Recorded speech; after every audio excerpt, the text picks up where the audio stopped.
friends, good morning. DOLI BARUAH'S blogৰ ENT ভিডিঅ'লৈকে আপোনালোকক পুনৰবাৰ স্বাগতম জনালোঁ।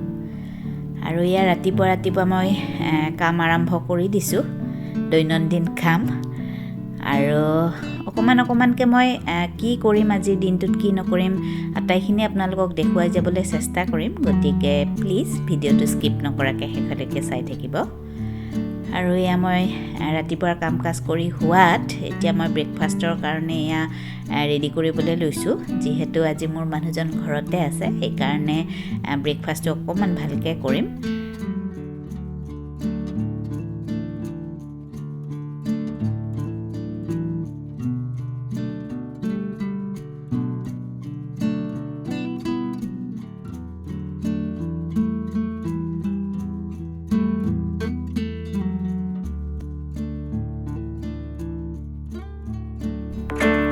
আৰু এয়া মই একদম চিম্পলকৈ পৰঠা বনাইছোঁ।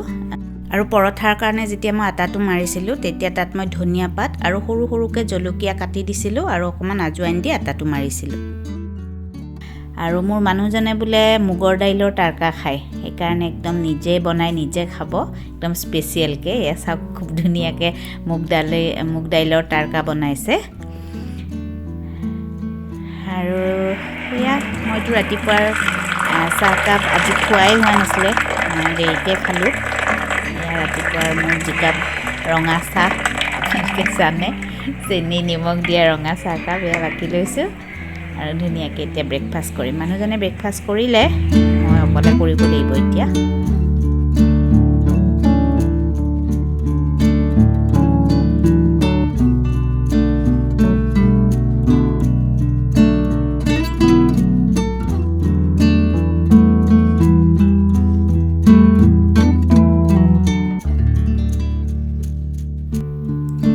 ভাবিছিলোঁ অকল চচেৰেই মই পৰঠাকেইখন খাম, মই তেনেকৈয়ে খাই ভাল পাওঁ, কিন্তু তাৰকা বহুত টেষ্টি হৈছে, সেইকাৰণে মই তাৰকাও খালোঁ অকণমান।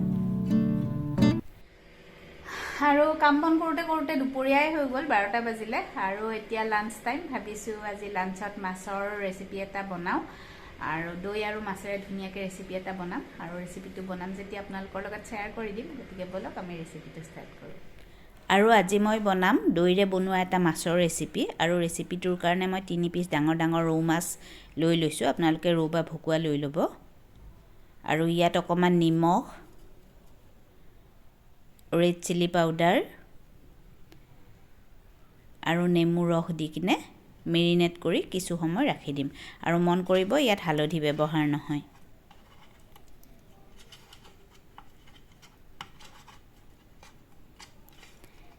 এয়া মই ভালকৈ গোটেইখিনি সানি ল'লোঁ, নিমখ, নেমু ৰস আৰু ৰেড চিলি পাউডাৰ। এতিয়া কিছু দেৰি ৰাখি দিম। আৰু এয়া মই কাটি লৈছোঁ পিঁয়াজ, আদা নহৰু আৰু কেঁচা জলকীয়া, আৰু সৰিয়হ তিয়াই থৈছিলোঁ। আৰু এয়া লৈছোঁ মই শুকান জলকীয়া, তেজপাত, অকণমান ষ্টাৰ এনিছৰ টুকুৰা এটা, ডালচেনি, লং আৰু এয়া 3টা ইলাইচি। এই আটাইখিনি মই পিচি ল'ম। পিছাৰ আগত মই যিখিনি পিঁয়াজ কাটি লৈছিলোঁ সেই পিঁয়াজখিনি বইল কৰি ল'ম। এয়া মই পিঁয়াজ বইল হ'বলৈ দিলোঁ।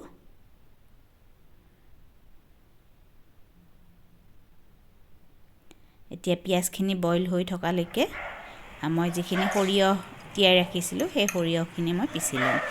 সৰিয়হখিনি ৰাইচ স্পুনেৰে 1 স্পুন আন্দাজত দিছোঁ। এপিনে পিঁয়াজ বইল হৈ আছে, আৰু মই কেঁচা জলকীয়া, নহৰু আৰু আদাখিনিও পেষ্ট বনাই ল'ম। আৰু মেইন ইনগ্ৰিডিয়েণ্টছ দৈ দিছোঁ মই 100 গ্ৰামতকৈ অকণমান কম। এইখিনি দৈখিনি মই ধুনীয়াকৈ এইখিনিও মিক্সিত ধুনীয়াকৈ ফেটি ল'ম। এয়া ফেটা হৈ গ'ল। এতিয়া মই বইল পিঁয়াজখিনিও মিক্সিত পেষ্ট বনাই ল'ম। তাৰপিছত মই 10টামান কাজু লৈ লৈছোঁ, এইখিনিও মই মিক্সিত পেষ্ট বনাই ল'ম।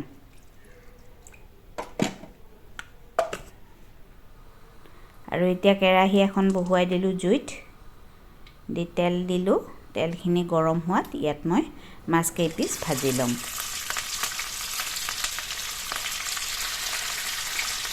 একদম কৰকৰীয়াকৈ ভাজিব নালাগে, অকণমান ঢিলা ঢিলাকৈ ভাজিলে হ'ল যিহেতু আমি জোলত দিম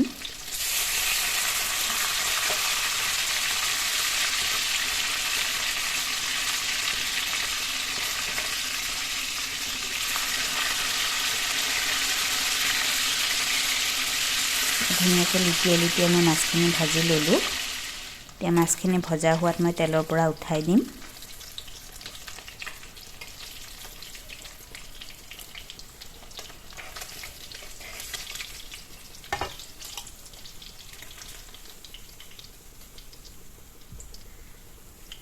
আৰু সেইখিনি তেলতে মই দিলোঁ 2টা তেজপাত 2টা শুকান জলকীয়া আৰু যিখিনি গৰম মছলা আছিলে লং ইলাইচি দালচেনি আৰু ষ্টাৰ এনিছৰ টুকুৰাটো এইখিনিও মই দি দিম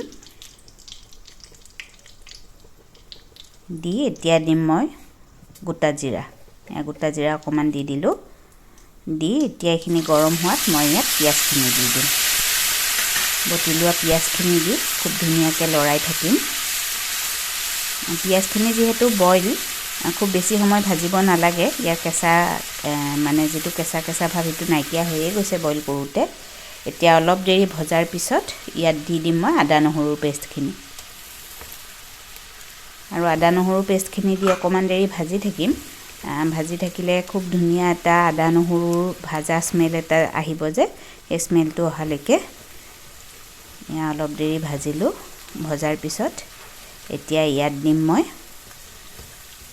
পিচি থোৱা সৰিয়হখিনি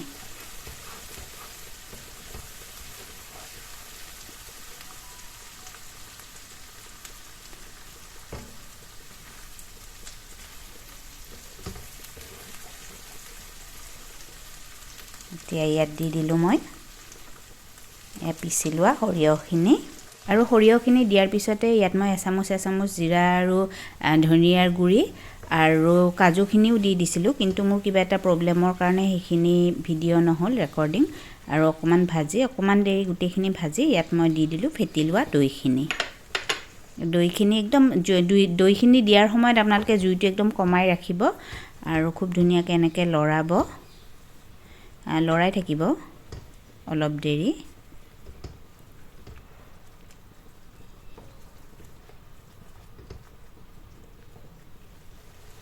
আৰু কিছু দেৰি লৰোৱাৰ পিছত এনেকৈ তেলটো যেতিয়া বিৰিঙি উঠিব অকণমান দেৰি ভজাৰ পিছত ইয়াত আপোনালোকে গৰম পানী দি দিব জোখমতে গৰম পানী দিব যিহেতু অকণমান গ্ৰেভি হ'ব গতিকে আৰু মাছটোও সিজিব লাগিব সেই আন্দাজত আপোনালোকে পানীটো দিব আজি মোৰ কিবা স্পেচ ফুল হৈ কিনে ৰেকৰ্ডিংটো বন্ধ হৈ গ'ল সেইকাৰণে ইয়াত মই সোৱাদ অনুযায়ী নিমখ দিছিলোঁ সেইখিনিও ৰেকৰ্ডিং নহ'ল প্লিজ আপোনালোকে সোৱাদ অনুযায়ী নিমখটো দি ল'ব গ্ৰেভিটো যেতিয়া ধুনীয়াকৈ উতলি আহিব তেতিয়া মই ইয়াত মাছকেইডোখৰ দি দিম গ্ৰেভিটো উতলি আহিছে এতিয়া ইয়াত মই মাছকেইডোখৰ দি দিলোঁ অকণমান লাহেকৈ লৰাই ইয়াক ধুনীয়াকৈ উতলি থাকিবলৈ দিম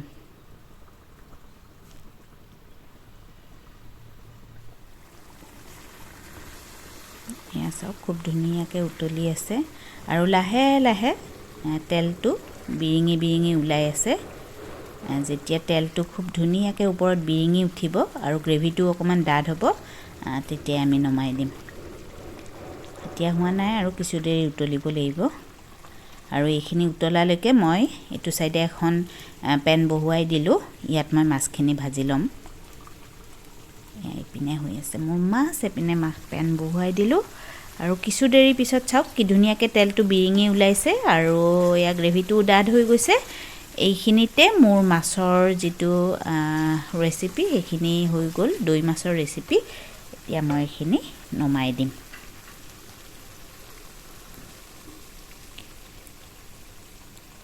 হৈ গ'ল আমাৰ দৈ মাছৰ ৰেচিপি এতিয়া ইয়াত মই নমাই দিছোঁ আৰু অকণমান মই ধনিয়া পাতেৰে গাৰ্নিছ কৰি দিম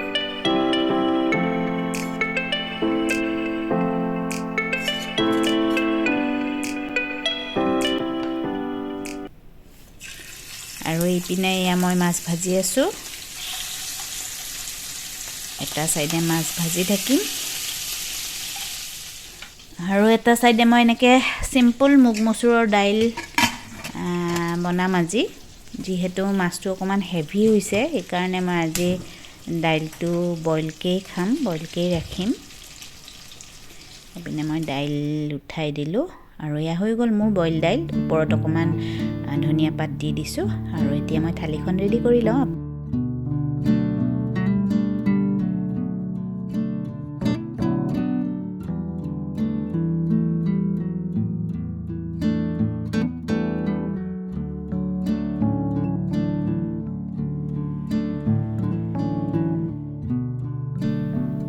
আৰু এইখনেই মোৰ আজিৰ থালি। যদি আপোনালোকৰ ভিডিঅ'টো চাই ভাল লাগিল তেনেহ'লে প্লিজ ছাবস্ক্ৰাইব কৰি দিব, লাইক কৰিব আৰু শ্বেয়াৰ কৰিব। Thank you for watching.